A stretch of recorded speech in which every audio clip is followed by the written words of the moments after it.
Easy steno YouTube channel पर आप सभी का स्वागत है। डिक्टेशन 5 सेकंड बाद स्टार्ट होगी। Ready start. महोदय, यह मानना कि उनको रोका नहीं जा सकता गलत है। इस महंगाई को रोकने के लिए कुछ विशेष कदम उठाने होंगे, कुछ विशेष काम करने होंगे।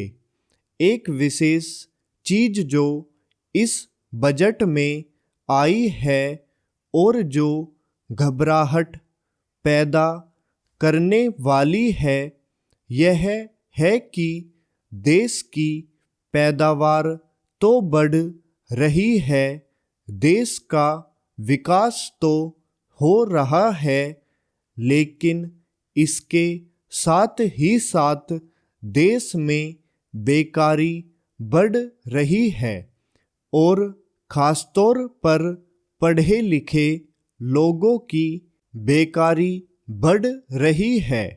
लोगों का बेकार होना खतरनाक चीज है।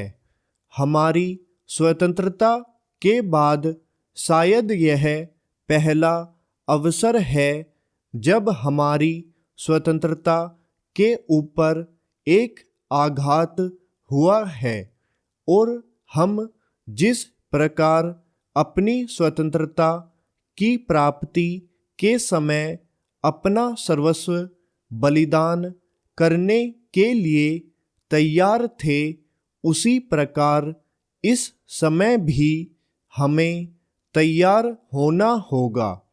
माननीय प्रधानमंत्री जी के मत से मैं सर्वथा सहमत हूँ कि यह एक ऐसा अवसर है जिस अवसर पर कि इस देश की प्रतिनिधि संस्था जो यह लोकसभा है, उसे इस संबंध में अपनी स्पष्ट राय देनी है और उस राय को देने के बाद हमें उस राय के अनुसार सरकार जो भी कार्रवाई करे, उसमें सरकार को पूरा सहयोग भी देना है।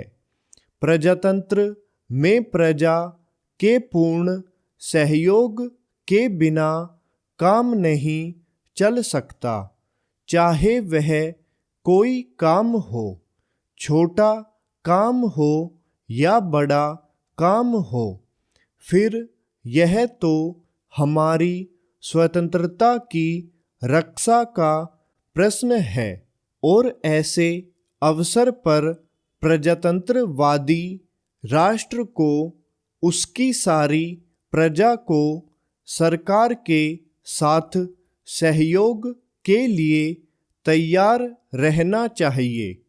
मैंने यह बात कई बार कही है और मैं फिर इसे दोहराना चाहता हूँ कि अनेक ऐसी बातें हैं जिनमें कि भिन्न भिन्न राजनीतिक दलों के होते हुए भी सब राजनीतिक दल मिलजुल कर काम कर सकते हैं।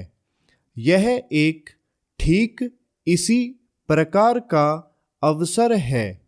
मैं अपने प्रधानमंत्री जी की वैदेशिक नीति का बड़ा भारी समर्थक रहा हूँ और कल इस सदन में इस संबंध में जो बहस हुई, उससे भी यह पूरा परिणाम निकाला जा सकता है कि जहाँ तक हमारी वैदेशिक नीति के सिद्धांतों का संबंध है, वहाँ तक इस सदन का कोई दल, इस सदन का कोई भी सदस्य उन सिद्धांतों के विरुद्ध नहीं है।